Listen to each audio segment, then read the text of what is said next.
the societies have their own cultural norms. So say for example, if you are buying a book for UPSC or public service, there are a lot of good coaching institutes which comes up with their book and which is very useful for giving civil service examination. Obviously, you are not looking for 100% academic work from them. If you know that what purpose those books are, they are mostly guidebooks, right? Guidebooks are not supposed to be original, and they are not claiming to be original. And then there are books in academics which are supposed to be original, and if you are doing something wrong, that will come up today or tomorrow. Was my answer satisfactory? I mean, yes sir, thank you sir. किसी के कोई सवाल हो तो वो पूछ सकता है सर, ने ओपन किया है पूरा फोरम। अगर आप लोग सवाल पूछेंगे तो ज़्यादा इंटरेक्टिव होगा और बहुत अच्छा रहेगा। सर मैं आपको सुन रहा था बहुत ध्यान से, तो बहुत चीज़ें याद आई अपने पीएचडी के समय की चीज़ें, और जो आप बात बता रहे हैं कि भी हिंदी में या सॉफ्टवेयर ना होने की वजह से बहुत सारा हिंदुस्तान की रिसर्च की जो क्वालिटी है वो ख़राब है, इसमें हम लोग इनकार नहीं कर सकते। अभी सुधार की गुंजाइश बन रही है धीरे धीरे। आज की डेट में बहुत सारे कुछ विश्वविद्यालय में वाइस चांसलर्स हैं, एक तो ऐसे भी हैं जिन्होंने 9 महीने में 12 किताबें लिख दी और उनके को राइटर्स को यूनिवर्सिटी ने सस्पेंड कर दिया, बट वो आज वाइस चांसलर है। मैं ऐसे भी कई सारे लोग जानते हैं, एकेडमिया में बहुत सारे लोग हैं, आप भी जानते हैं। लेकिन इन सब के अलावा जो आज हम जिस एफडीपी के जिस मुद्दे पर है कि क्या जो हमारा रिसर्च है उसको अगर प्रॉब्लम सॉल्विंग मोड में किया जाए, या कोई भी रिसर्च को प्रॉब्लम सॉल्व करने के हिसाब से या न्यू आइडिया जनरेशन के हिसाब से किया जाए,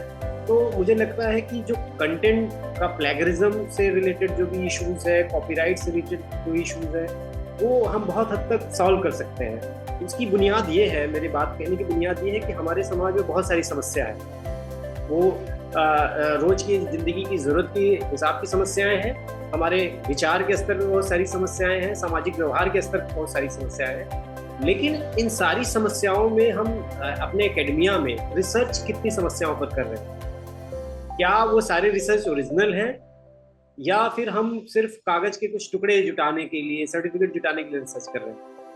अगर हम शोध को, रिसर्च को अपने प्रॉब्लम सॉल्विंग मोड पर या नया आइडिया जनरेशन के लिए ओरिजिनली करें, तो शायद हम समझते हैं कि बहुत सारी समस्या से हम शुरुआती स्तर पे ही निपट सकते हैं। हम लोग पीएचडी में इन्वॉल्व होते हैं सर, तो शुरू होता है research question, designing, title designing, इन सब में उलझे रहते हैं। लेकिन कई बार ऐसा हुआ, लिटरेचर रिव्यू में बहुत सारी चीज़ें आ गई, बहुत सारी चीज़ें समझ में आ गई कि भाई ये तो बहुत पहले हो चुका है, लेकिन फिर भी वो रिसर्च होता है, फिर भी वो सबमिट होती है पीएचडी, फिर भी अवार्ड होती है, और वैसे बहुत सारे लोग आज एकेडमिया में हैं, फैकल्टी भी बन जा रहे हैं। प्रॉब्लम ये है सर कि जो हमारी जो बुनियाद है रिसर्च की, उसकी खराबी की मेन वजह क्या है? क्या हम सिर्फ उपाधियाँ या डिग्री बांटने के लिए दे रहे हैं? हम चीन को मॉडल मानते हैं बहुत सारी चीज़ों में। उन्होंने छोटी छोटी चीज़ों के लिए हैक्स दिए, उनका प्रोडक्ट मार्केट में है, लोग कंज्यूम कर रहे हैं, और $1 ट्रिलियन की इंडस्ट्री बन जा रही है। वो वहाँ के किसी यूनिवर्सिटी का एक बेसिक आइडिया होता है, वो एक रिसर्च पेपर का आइडिया होता है। तो क्या हम एक ऐसा इकोसिस्टम बना सकते हैं जहाँ पर खास तौर पे एकेडमिया में ये शुरुआती स्तर पे ही हो जाए कि अगर हमारा रिसर्च कोई प्रॉब्लम सॉल्व नहीं कर रहा है तो वो आगे नहीं बढ़ेगा, ना तो उस पर किसी तरह की और भी गतिविधि होगी, ना उसको आगे बढ़ाया जाए। शायद हम इसके लिए अपने यहाँ जो कॉपीराइट का जो एक प्रोसेस है, सरकारी प्रोसेस है, पेटेंट का जो प्रोसेस है, हम उसकी मदद ले सकते हैं कि हम कोई आइडिया हमारे पास नया है, ओरिजिनल है, इसी बात से पता चल जाएगा कि फिर उसका कॉपीराइट हो रहा है या पेटेंट हो रहा है, तो ओरिजिनल है या वो वहीं पे स्टॉप किया जा सकता है। ये शायद किसी एक प्रोसेस में हो सकता है, या हम लिटरेचर रिव्यू के बाद भी कर सकते हैं, या पीएचडी सबमिशन के बाद भी कर सकते हैं। भाई हमारा आइडिया ओरिजिनल है तो एक्सेप्ट होगा, अदरवाइज तो एकेडमिया को हम कैसे इस हिसाब से मोल्ड कर सकते हैं? मुझे लग रहा है कि हम लोग इस पर भी, इस एंगल से भी थोड़ा चर्चा करें, बात करें तो ज़्यादा बेहतर होगा। बाकी तो सर आपने बहुत अच्छे से बताया, बहुत सारे संस्थानों की का जिक्र किया सर, बहुत अच्छा। नमस्ते संदीप जी। देखिए, ओके, सो सी जो मैंने कि हम लोग का हमेशा डिबेट में रहा है कि अंडा पहले है कि मुर्गी पहले है। हाँ, आपका आइडियाज जो है सही में इम्पोर्टेंट है, लेकिन प्रॉब्लम क्या होता है, the way we are going to implement them, right? So first thing first, let us talk about, say for example, my generation. My generation, when I am saying say 2000, right, 98 2000, हम लोग उसके आसपास, मेरा generation का जो है उसके आसपास का मास्टर्स किया हुआ है, तो उस वक्त का पीएचडी आप लोग समझ लो कि उसको होना चाहिए था। खैर that is a different story, that मेरा पीएचडी काफी बाद में हुआ। तो से for example funding for PhD जो एक इम्पॉर्टेंट सोर्स है, पहले तो वही नहीं था हमारे देश में, हमारे यूनिवर्सिटीज में नहीं था, तो रिसर्च बहुत कम ही लोग कर पाते थे।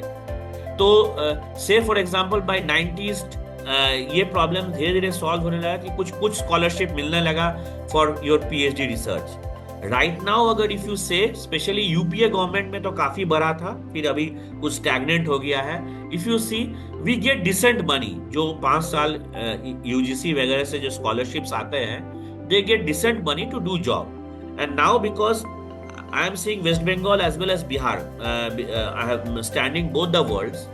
बिहार में जो स्कॉलरशिप मनी आता है लोगों के पास, बिहार की यूनिवर्सिटीज में, they spend most of it for trying public service commission.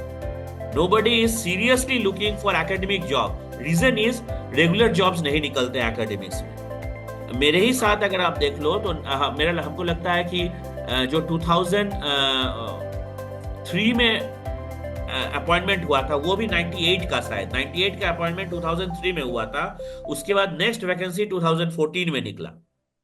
So after 98 the next vacancy which actually came out in academic jobs for in Bihar came up in 2014। हम what I am trying to say is what is reality and why things works the way it works. So जब academics में job नहीं है, तो जो PhD कर रहे हैं वो basically those, most of them are basically unemployed who are hiding their unemployment through PhD। और अगर वो 5 साल अगर उनको स्कॉलरशिप मिल जाता है, स्कॉलरशिप मिल रहा है, तो इसका अर्थ है कि उनका इंटेलिजेंस अबव एवरेज है। इसमें तो कोई दो मत नहीं है। अगर यूजीसी का स्कॉलरशिप आपको मिल रहा है तो आप अबव एवरेज है। आप अगर रिसर्च में फोकस करते तो शायद आप बढ़िया कुछ रिजल्ट कर सकते थे, लेकिन चूंकि जॉब नहीं है तो वो फोकस जो है वो रिसर्च में नहीं है, वो फोकस जो है वो यूपीएससी वगैरह में है। जॉब लग गया तो अच्छा, नहीं लगा तो लास्ट के 1 साल में किसी तरह से अपना पीएचडी सबमिट करना है। तो वो ना तो पीएचडी से जस्टिस है ना रिसर्च से जस्टिस है, तो वो रिजल्ट कहां से ला पाएंगे जो आइडियली होना चाहिए। नंबर 1।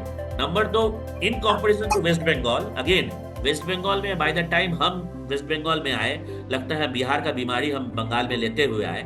मेरे पहले यहाँ पर ऐसे लोग कहते थे कि स्कूल सर्विस मास्टर्स का एक बैच, पूरा आधा बैच खत्म हो जाता था स्कूल में, यूनिवर्सिटी से गायब हो जाता था, क्योंकि सबको स्कूल में टीचरी का जॉब लग जाता था स्कूल सर्विस कमीशन के थ्रू से। आप लोग अगर न्यूज फॉलो कर रहे हैं तो देख ही रहे हैं, सुप्रीम कोर्ट में केस पड़ा हुआ है स्कूल सर्विस कमीशन में, हजारों हजार का जो नौकरी लास्ट ये गवर्नमेंट दी थी तो उसमें प्रॉब्लम हो गया। तो बंगाल में भी अभी जॉब का क्राइसिस हो गया। नहीं तो बंगाल में जो लोग आते थे एकेडमिक्स रिसर्च करने के लिए, they were actually coming for research. और जो प्रोफेसर वगैरह हैं वो इतना उन लोगों से काम लेते हैं कि वो 2 काम नहीं कर सकेंगे। आप जब रिसर्च कर रहे हो तो रिसर्च में आपको पब्लिकेशन, एक खाना पूर्ति का पब्लिकेशन नहीं, आप अगर 5-10 पब्लिकेशन कर रहे हो और हर साल 2-3 कॉन्फ्रेंस में जा रहे हो और कॉन्फ्रेंस में अपने स्टूडेंट्स को साथ लेके जा रहे हो, स्टूडेंट से काम करवा रहे हो पेपर लिखवाने का, and it is a practice, right. Initially आप क्या करते हो, आप लिटरेचर रिव्यू से शुरू करते हो, तो रिव्यू आर्टिकल्स भी होते हैं। जो रिव्यू आर्टिकल्स होते हैं उसमें बेसिकली आप अपना कोई इनोवेटिव आइडिया नहीं डाल रहे हो, you are basically looking into the works which have previously been done, and you are looking what kind of progress the work has come in your area। so आप review articles लिख रहे हो, तो जब आप review articles लिख रहे हो तो आप you are getting aware of types of work which have already been done। so next when you are going next year to another conference, तो फिर सीनियर जो आपके प्रोफेसर के साथ जो सीनियर्स लोग हैं उनके साथ मिलकर आप पेपर लिख रहे हो। तो this kind of engagement, if you have this continuous engagement of work with the team which is working under your supervisor, you don't have time to spend in some other works which is happening there in Bihar. Again, this kind of activities is only possible if there is regular jobs in academics. जो बंगाल में जो था college service commission, regular jobs हर साल होता था. Again this has become, मैंने to get popularised election vote जो होते हैं, what happened in Bengal, all the guest faculties were made permanent.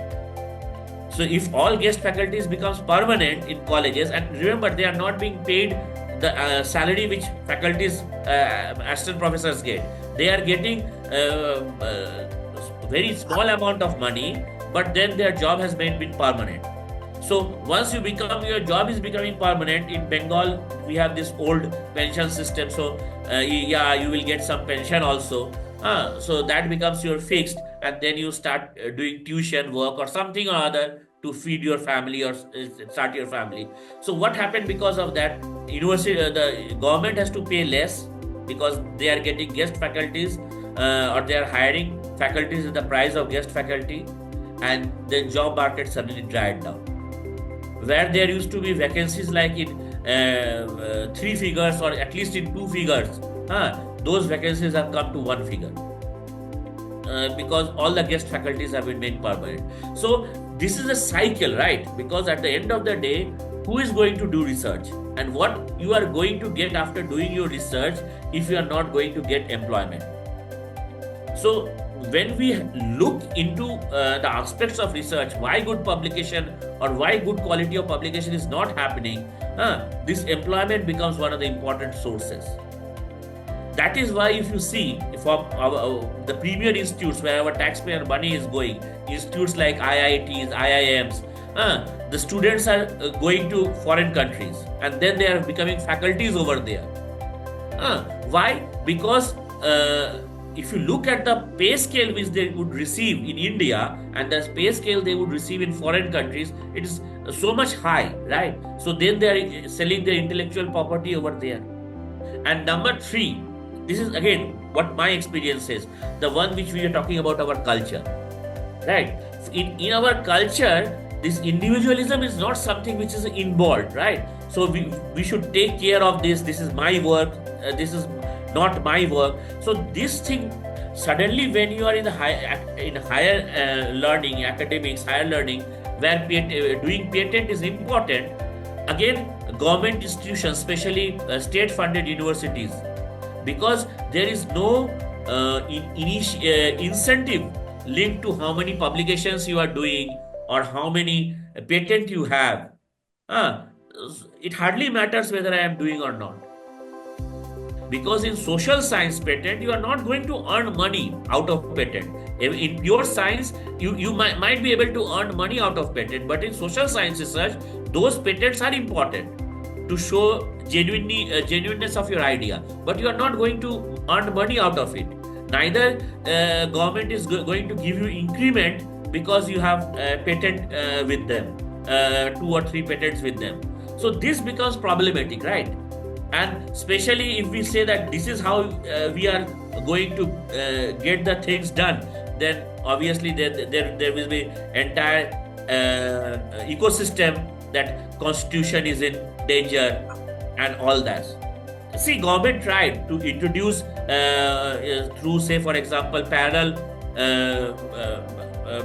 appointment of people in civil services, and you saw the hue and cry which happened in India.